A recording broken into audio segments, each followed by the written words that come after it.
अस्सलाम वालेकुम। په 1948 کې پاکستان حالت چې کوم ډیر زیات خراب وو. یو طرف ته پاکستان په حالت جنگ کې وو او بل طرف ته د بانی پاکستان قائد اعظم رحمت الله علیه ډیر سخت بیمار شو. نو دغه بیماری په حالت چې د دې پاکستان گورنری عہده چې کومه ده دا دغه سه برقرار وساتله او خلکو خدمت چې کوم ده دای دغه سه وکړو. نو قائد اعظم رحمت الله علیه په وخت باندې پاکستان مشکلات چې کوم دي دا ډیر زیات وو. خو دو ارادې چې کومې وې دا هم دغه سه مضبوطې وې.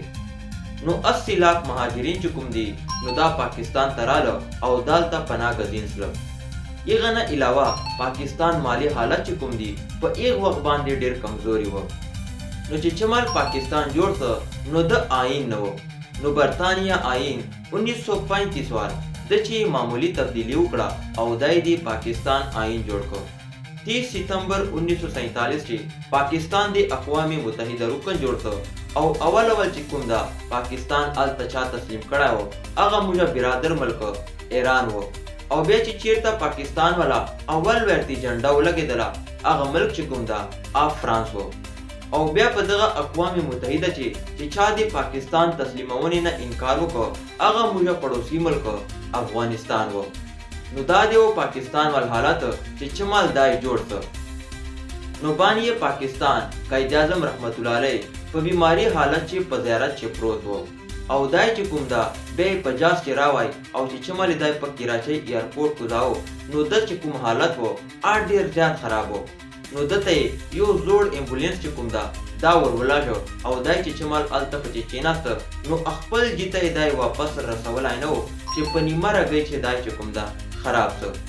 بیا قائد اعظم سره په دغه امبولانس کې صرف خپل خور وا چې هغه ته بوزای وروایو.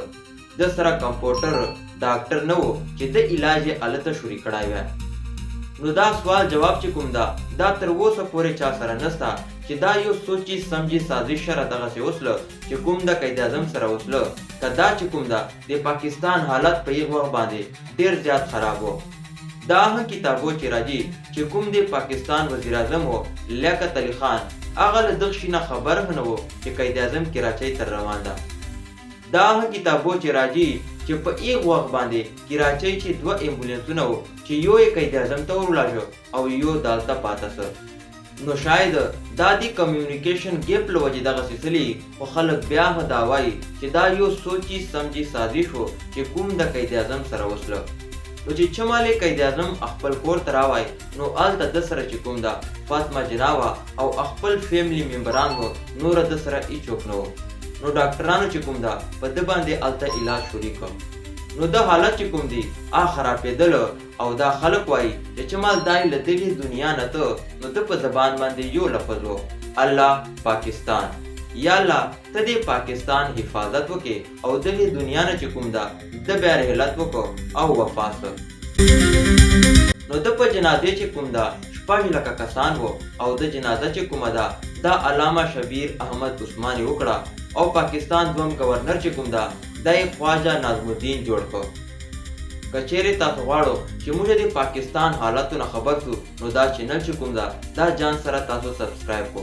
ان شاء الله تاسو موږ ملاقات پا ایوه پنه ویډیو کې کېږي. السلام علیکم.